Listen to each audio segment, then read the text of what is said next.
For the final exam, you're going to have these free response problems. You want to hear them? Yeah. You're going to have projectile motion. That's from exam 2. And an inclined plane with friction on it. So this is exam 2. And then from exam 4, so nothing from exams 1 or 3. From exam 4, you're going to have the angular momentum problem, which is this problem. So angular momentum. Not angry mom, but angular momentum. And then also the manometer. Okay, so that'll be for your final one. So that'll be mostly the same. I'll probably change the numbers. Like in the inclined plane, I might change the orientation of it or whatever, so the equation will be a little bit different. Self-absorbed signs will be different. But it'll be almost identical to this problem. If you can do and understand those problems, you can do it for the final. That's 8 questions total, just like your exams. Now let's look at number 4. This is the fourth question that you'll have on the free response for this exam. I'll give you a picture. It'll either be a pipe that gets smaller or a pipe that gets bigger. In this case, it's a pipe that gets smaller. The area is given here. A1 is 10 centimeters squared. A2 is 2.5 centimeters squared. Here, the velocity. I give you the velocity here, V1. I give it in centimeters per second, but in your exam, I'll give it in meters. That's 2.75 meters per second. And then I want to know V2. To find V2, well, look, I know that this area is 1/4 of this area. And since it's a linear inverse relationship, I know that the new speed has to be 4 times. Since this is 1/4 of this speed has to be 4 times.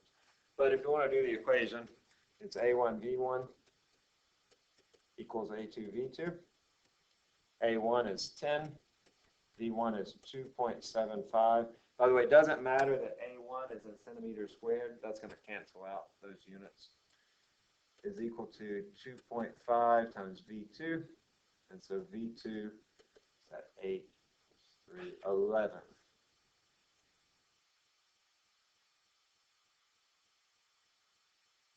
Yeah, 11 meters per second. Did that right? Yeah, 11 meters per second. Now, that's the first question that I'll ask. The second question I'll ask is, what is P2? And here the pressure is given, 1.2 times 10 to the 5th pascals.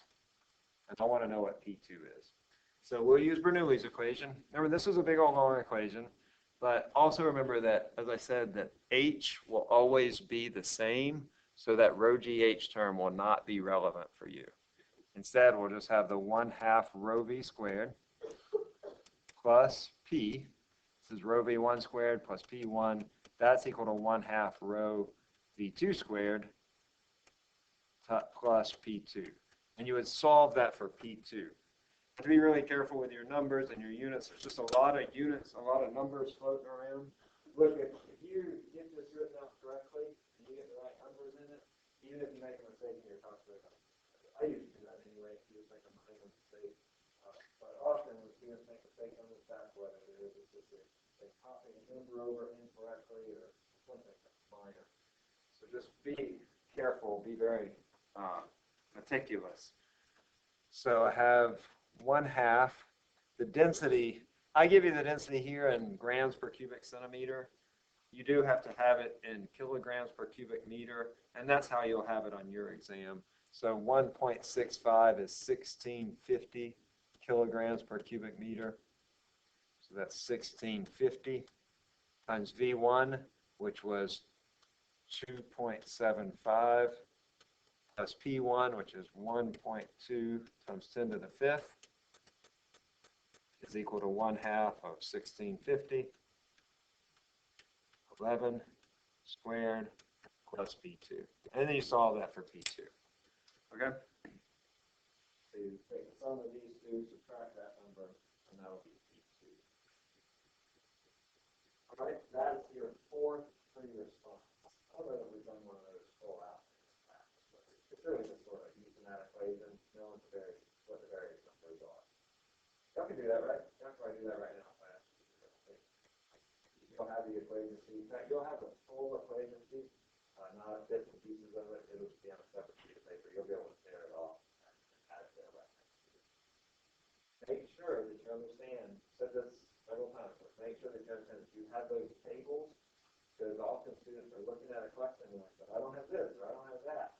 And you do have it, it's on the table. The density, the undefined, all those various things on the table.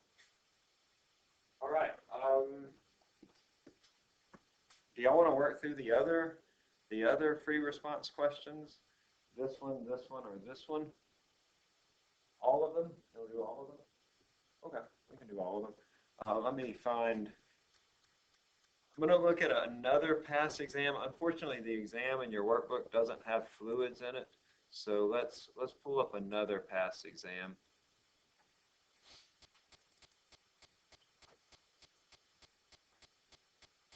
I think fall 19 was a good one. You have other exams next week, is that right? Oh, no, you just have physics, right? Well, no, that was mean. I'm sorry. I know you have other exams. It's that time of the year. It's the end of the year. That's when you give exams. And then I think your final in this class is on Monday. Is that right? Be grateful for that. You know, the other class has it on Friday. They have their exam on Monday and then their final on Friday. What's that? Oh, man, I'm sorry. Okay. Talk to me. I might consider it if you really want to take it with my other class. I want to allow students to postpone it, but if you want to take it early, it might be able to do that. Talk to me. Okay?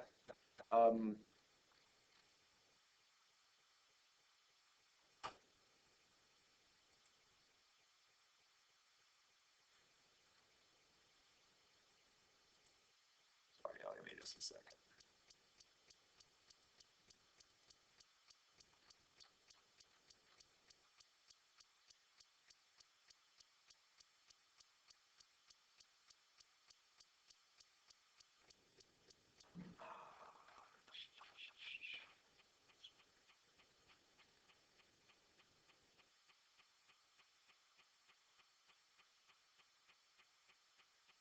Okay, yeah, these are pretty good. This is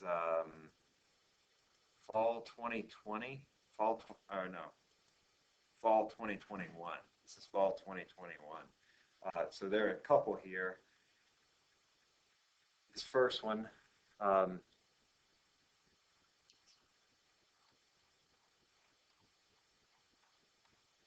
this will be your first question. It'll be something similar to this, except instead of a disk, you're going to have a bar, but it works out the same. First, I want to find the moment of inertia. For a disk, it's 1/2 mr squared. For a bar, which you're going to have, it's the 1/12 mv squared. Okay, we've done that a number of times.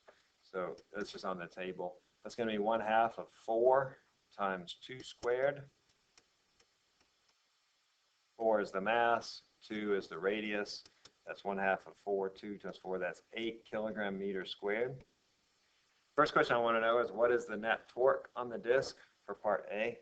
For part A, I'll call this torque 1. You have to ask yourself, is it positive or is it negative? It's clockwise. It causes clockwise motion, so it's negative.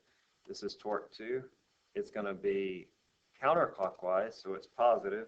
So my net torque, the sum of all my torques, will be negative torque 1 plus torque 2. That's going to be negative 10, that's F, times R, which is 2, that's just the radius of the disk, times sine of 30, plus 10 times 2. That's negative 10 plus 20, that's 10 Newton meters, and that is a counterclockwise torque, which is positive, so I know it's counterclockwise.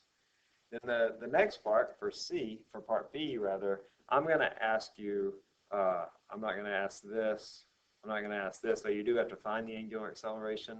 I'm instead going to ask you what is omega or what is theta at some time. Let's just say at t equals 3 seconds. I'll either ask you what is the angular velocity or what is the angular displacement. First, you have to find I. I've already done that. It's 8. Next, you have to find alpha. That's torque divided by I. That is 10 divided by 8. 5 divided by 4. At 1.25. I'll just say 1.3 radians per second squared. And then finally, you have to find omega or theta. Let's say omega.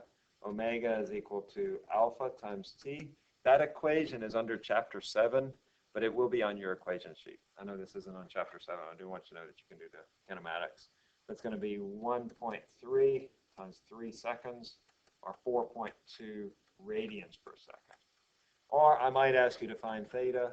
Remember, that's 1/2 alpha t squared, 1/2 of 1.3 times 3 squared, whatever that is, 5 or 6 or whatever that value is. Okay, so that'll be one question, or that'll be two questions, the very first one.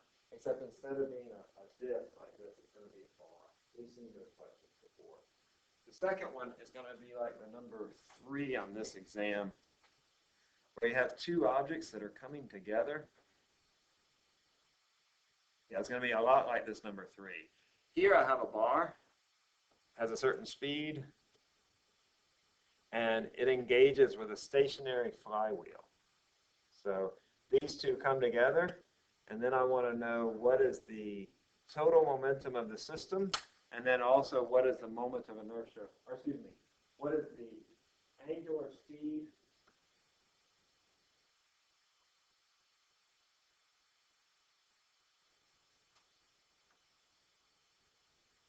I want to know the new angular speed of this system, not just of the bar, but of the whole system. And I also want to know what is the total momentum, the total angular momentum of this entire system. But otherwise, it's going to look a lot like this. The way you do this is you'll want to find I omega for the bar plus I omega of the disk, and then I omega of the combined system. It's going to look like this. The moment of inertia of the bar is 1/12 mb squared times omega initial of the bar, plus the moment of inertia of the disk is 1/2 mr squared times the initial angular momentum of the disk, and then that's going to be the combined I bar plus I disk times omega final. Just like our inelastic collisions, our perfectly inelastic collisions that we saw in the last exam, the two blocks moving off at the same speed, exactly the same problem, except it's rotating. That's why you're seeing this problem on the final and not the previous one. So this is 1/12 of the mass of the bar, which is 3, times the length of the bar, which is 2, times its omega, which is 3 radians per second, plus 1/2 of m of the flywheel, that's 4 times 2 squared. So by the way, a flywheel, I told you all this before, but a flywheel is just a big disc. It's a big metal disc. They use these motors and engines and stuff to help store energy and rotate, basically store rotational energy, and then you use it later when you feed it in some other system. So if you have a flywheel, just know that's a disk. So 1/2 mr squared. Omega initial here is 0. And then our I bar plus our I disk, well, let's see, this is 1/12 of 3 times 4, so that's 1 times 3 plus 2 times 4, 8 times 0 is equal to 1 plus 8 times omega final. What I did here is I just added this moment of inertia and this moment of inertia to give me the total moment of inertia now that our system is all together. So that's 3 equals 9 omega f. Omega f then is equal to 1/3 radian per second. Okay? Another question that I'm going to ask you to do this, and then I'm also going to ask you what is the total angular momentum of the system.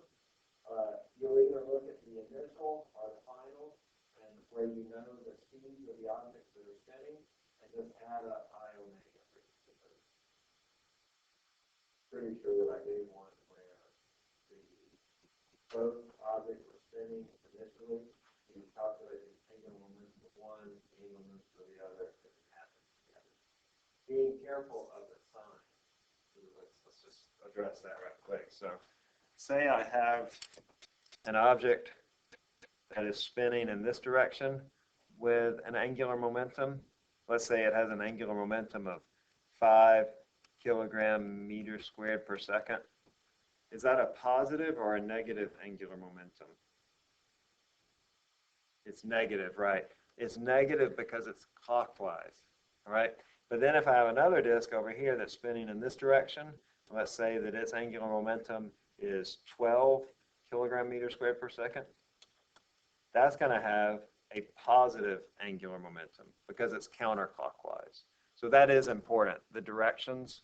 Then the total angular momentum, which will be one of your questions, will be -5 plus 12, or 7 kilogram meters squared per second. Okay, be careful with that because I think I actually have them going in separate directions, so it means that you're going to be taking a different pretty selective. All right, so it's those two, and then the Bernoulli's principle, the one we did first, and then the last one will be a manometer. I don't think that I have any of those in free response. So let's just find one.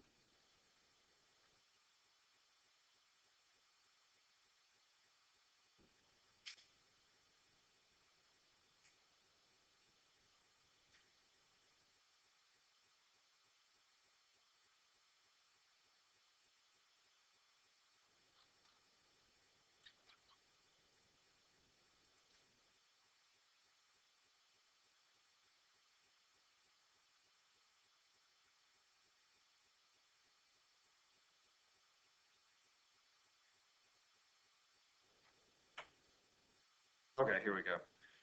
So one like number 17 here. I'm going to ask you two questions. I'm going to give you a figure that looks sort of like this. The levels of the fluid might be different. Either they could be higher on either side, or they might be the same. And then I'll ask you to tell me what is the unknown pressure. In this case, the known pressure is over here, but in a barometer, recognize that the known pressure would be over here. So just look for the one that's known or unknown. And the P naught is the known one, and the P is the unknown. First here, if I were to ask you which one is bigger, which would you say, P or P naught? P is bigger, right, because this level is lower right here. So that would be the first question, is which is bigger? Let's say P is bigger than P naught.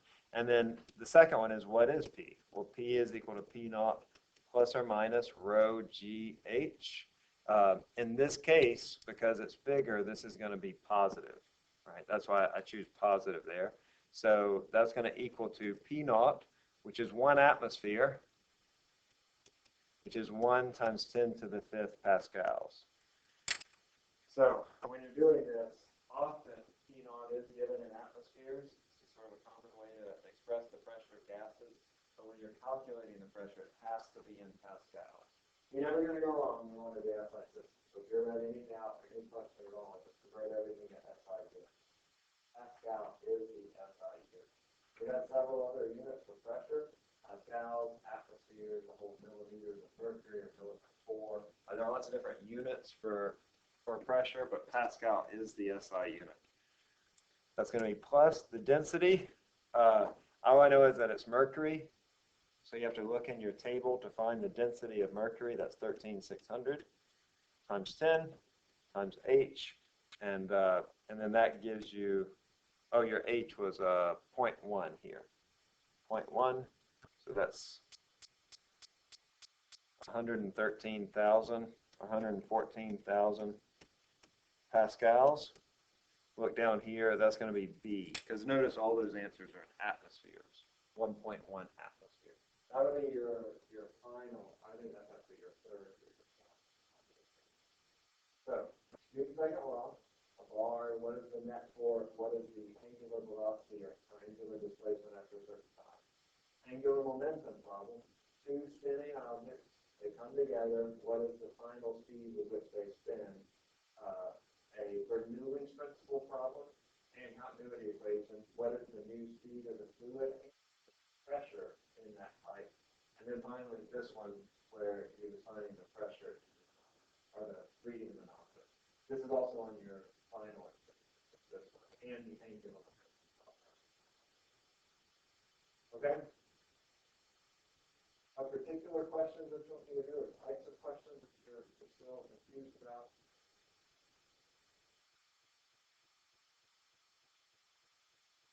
Are you usually so prepared? Yeah, please.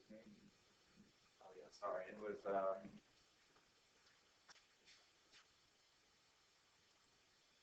fall 2020. It's exam 4B. That year we had 5 exams or something funky happened. I forget what it was. It was 2020. Oh, COVID. Particular question? I can sort of skim through some of those. That would help you out. Sort of. I'm going to make this smaller so we can see the whole page. Feeling okay about this exam? Or are you just not studying for it? You feeling good? It's one of the easier exams. It's easier than exams 1 and 2. It's about the same as exam 3, but you know, like y'all learned in exam 3, even though that was a less difficult exam, if you didn't know how to do it, you don't do it. I would say it's easier exam, but right? All right. Let's see. We didn't do all the concept tests for this chapter. I did post it. I would recommend that you look at it. But let's look at some of these questions, the ones that come from those concept tests that students have difficulty with. Like this one, number 2, says 2 beakers are filled to the brim with water. A block is placed in beaker B and sinks to the bottom. Some of the water will overflow. Both beakers are then weighed. Which scale reads a larger weight?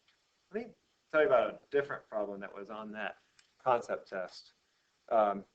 Here you have a beaker of water that's full all the way to the top.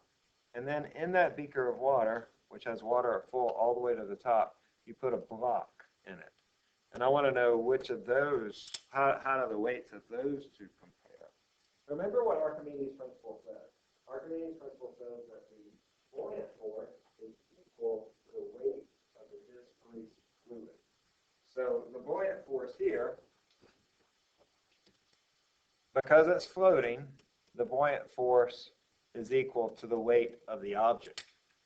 But also, the buoyant force is equal to the weight of the displaced fluid. When you put this block in this container of water, water spills over the side. The water that spills over the side has a weight that's equal to the weight of the block. You repeat what I said. So, because it's floating, the weight is equal to the buoyant force. That's just because it's floating. Also, the weight of the fluid that's been displaced is equal to the weight of the buoyant, excuse me. The weight of the fluid that's displaced is equal to the buoyant force. So that means that the weight of the displaced fluid is equal also to the weight of the object. It's 2 different things I'm saying. The weight of the block is equal to the buoyant force. The weight of the displaced fluid is equal to the buoyant force. So the displaced fluid has a weight that's equal to the block. In this case, because it's floating. So these two on the bottom, they're going to have a weight that's what? Equal, right? Those two are going to be equal. However, in this case, I have an object that's not floating. And in this case, the buoyant force is less than the weight of the block. So which of these will be heavier? B is right. Very good. Yeah, that's very good. Just look at that. So B has a weight that's heavier. Imagine, this is an object that's less dense, like wood. It floats up to the top. But this is an object that's more dense, like metal, steel, or whatever. And so this will have a weight that's heavier than this. It's not displacing enough water to cause it to float, but you're adding this more dense substance to it. That makes sense, Joe? Yeah, good. a good sign. Let's look at a couple of others. Yeah, these are all like ones we've done. We talked about the artery, that when the velocity goes up, the pressure goes down. There are some questions, just basic density questions. How many cubic meters of water and 300 kilograms of water? Remember, density is mass over volume, so I can find the volume of that, which is what it's asking for. How many cubic meters? That is, what is the volume? I can find that volume. Just have to look for the density, which is on the equation sheet.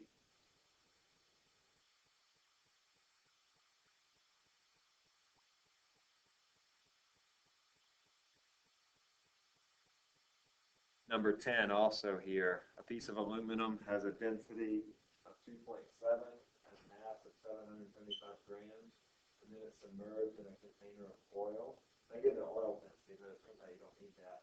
How much oil does the metal displace? That's almost the same question, right? Because I'm really just asking for what is the volume of the metal, because the volume of oil that it displaces is equal to the volume of the object. So if I'm asking for the volume of the aluminum piece, then it's just the density is mass over volume, and then I can solve that for the volume. So number 10 is really similar to number 9. Be on the lookout. You do have some similar questions to those about density. You'll have some stress and strain stuff. You're going to have a question like this where you're finding the force in a hydraulic press. I say your manometers on your free response. You will have just what is the height of a column. So remember we said that P is equal to P naught plus rho GH. This was actually in the videos that you watched, that if I have a container, some point down in that container, that there is this column of water or fluid that sits on top of it, and then there's an additional pressure. And it's the height of that fluid that gives you the pressure at that point. Y'all stop me, okay, if something's, you just want to spend more time on it.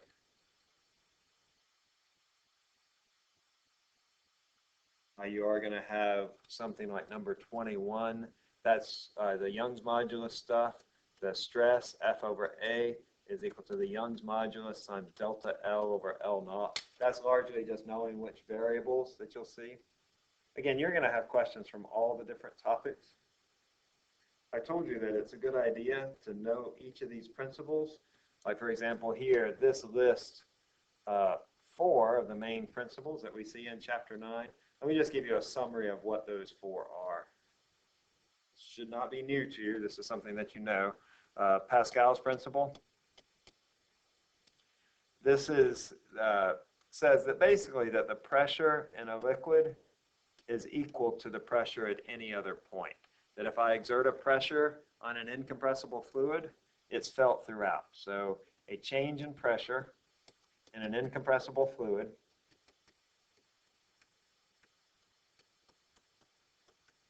that is a liquid is felt throughout the fluid.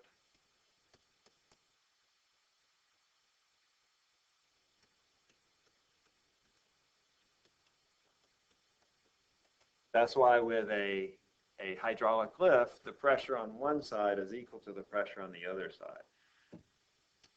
But we can say then that since pressure is F over A, that F1 over A1 is equal to F2 over A2. Not on your equation sheet, this, but the fact that pressure is equal to F over A, that is on your equation sheet. So you take it as Pascal's principle, so that those pressures. This is also the idea behind hydraulic lifts, or the principle behind hydraulic lifts.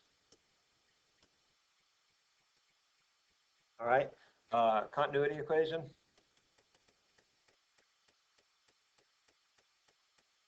It's based on the conservation of matter.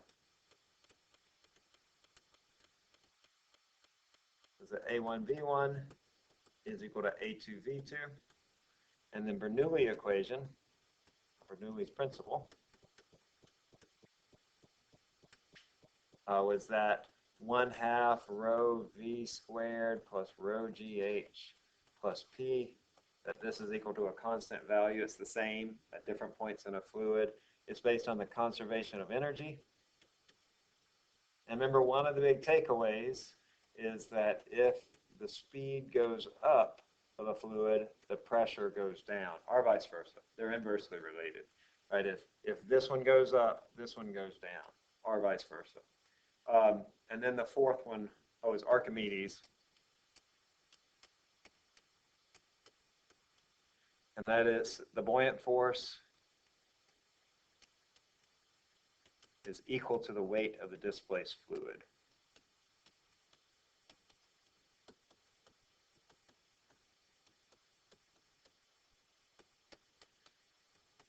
All right, or the buoyant force is equal to the density of the fluid, the volume of the object, times G. All right. If you haven't made, if you've gotten it, that's great. But if you like flashcards, you need to consider this principle. There are a couple of questions actually that are just asked, hey, what is this principle? And only multiple choice if you're the kind of thing. I think they're actually two. All right. Other questions?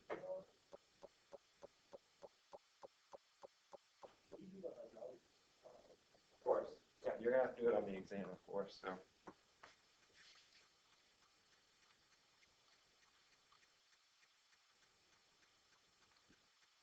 All right, so here, I may give you the areas explicitly, but I did not do that here. What I said in this question is that A1 is, or A2 rather, is 4 times the area of A1. Look, if I have a hydraulic lift, I just know from experience that I'm going to get my bigger force here. This is my little force, this is my big force. And if this area is 4 times as big, that means that the force is also 4 times as big, right? Because F1 over A1 is equal to F2 over A2. If this is 4 times as big, then that means this has to be 4 times as big as well.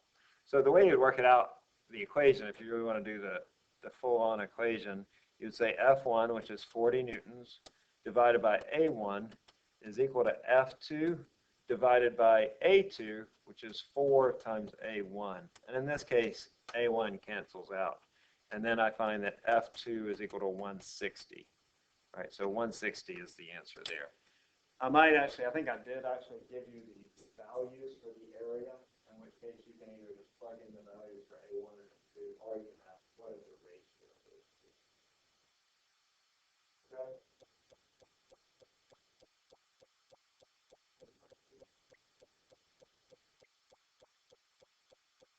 Okay? Everybody in it? Everybody in it?